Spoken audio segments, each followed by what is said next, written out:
श्रीराम. साधक हो, सध्या आपण श्री ब्रह्मचैतन्य गोंदवलेकर महाराज यांचे थोर शिष्य परमपूज्य श्री ब्रह्मानंद महाराज बेलधडीकर यांच्या चरित्राचा आस्वाद घेत आहोत. तसेच रविवारी श्री महाराजांच्या काही भक्तांचे अनुभव ऐकणार आहोत. परमपूज्य श्री ब्रह्मानंद महाराज बेलधडीकर यांच्या चरित्राचे लेखक गुरुभक्त भास्कर अनंत लिमये सांगतात. श्री व्यंकटेश देवालयात दररोज पहाटे काकड आरती होते. दुपारी महाअभिषेक, महापूजा, नैवेद्य, आरती असा कार्यक्रम असतो. नैवेद्याच्या वेळी केलेला सर्व स्वयंपाक भांड्यासह श्रींपुढे मांडण्यात येतो. त्यानंतर भक्त, सेवेकरी, अतिथी, अभ्यागतासह भोजन प्रसादाचा कार्यक्रम असतो. संध्याकाळी भजन, आरती वगैरे नित्य उपासना चालते. प्रत्येक शुक्रवारी पालखी सेवेचा सोहळा असतो. येथील सोवळे कडक असते. सायंकाळी भोजन नसते. श्री गुरूंनी जीर्णोद्धाराच्या निमित्ताने विशेष वास्तव्य व्यंकटापुरातच ठेवल्याने बेलधडी भजनी पद्धतीप्रमाणे तेथेही त्यांनी नित्यनेमास सुरुवात करून दिली आहे.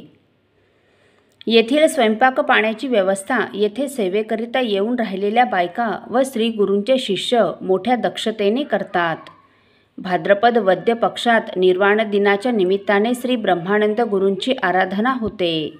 त्यावेळी श्री गुरूंच्या पादुका व फोटो स्थापलेल्या सभा मंडपात भाद्रपद वद्य अष्टमीपासून भाद्रपद वद्य अमावस्येच्या दुपारपर्यंत सतत भजन चालू असते व अन्न संतर्पणही बरेच होते. पुन्हा अश्विन शुद्ध प्रतिपदेपासून अश्विन शुद्ध दशमी विजयादशमीपर्यंत श्री व्यंकटपतीचा नवरात्र उत्सव मोठ्या थाटाने होतो. त्यावेळी तेथे दररोज 500 ते 600 लोकांना अन्न संतर्पण होते. मकर संक्रमणाच्या पूर्वी येणाऱ्या द्वादशीस येथे धनुर्मासाच्या निमित्ताने खिचडीचा नैवेद्य असतो. त्या दिवशीही सुमारे 500 पर्यंत पान होते. दर शुक्रवारच्या पालखी सोहळ्यास मुळगुंद, शिरहट्टी व सोरटूर येथील लोक फार करून येतात.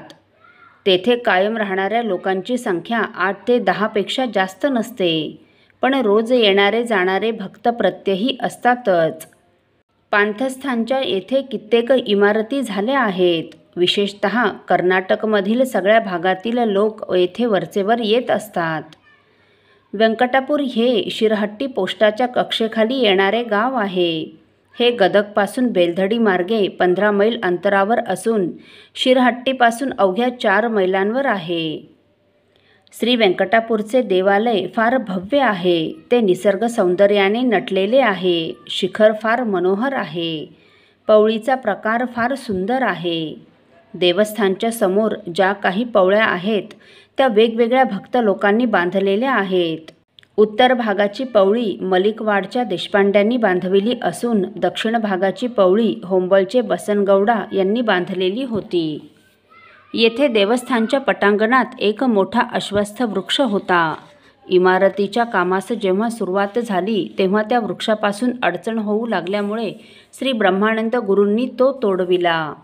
त्यावेळी त्या अश्वत्थ वृक्षाच्या बुंध्यात एक गणपतीची मूर्ती सापडली होती. ती देवालयात ठेवण्यात आली असून अद्यापही ती तेथेच आहे. पुढच्या बाजूला गोविंदराजाचे देऊळ आहे. ते पूर्वाभिमुखी आहे. या देवळाजवळच गोशाला व सूपशाला आहे.